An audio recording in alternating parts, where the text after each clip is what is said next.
est-ce qu'il m'arrive de ressentir des présences en tant que médium voilà, d'entité sans pour autant recevoir des messages directs?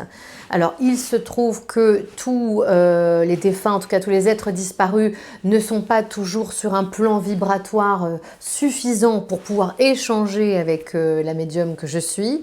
Et c'est ce que l'on appelle très souvent des âmes errantes. Alors, j'aime pas trop ce terme parce que on y met beaucoup de pathos, on y met beaucoup de peur. Moi, j'essaye de faire de mon métier quelque chose de lumineux et de transparent. Il est vrai que certaines âmes n'ont pas toujours compris l'état dans lequel elles se trouvent. Parfois, elles n'ont pas compris qu'elles sont décédées, tout simplement.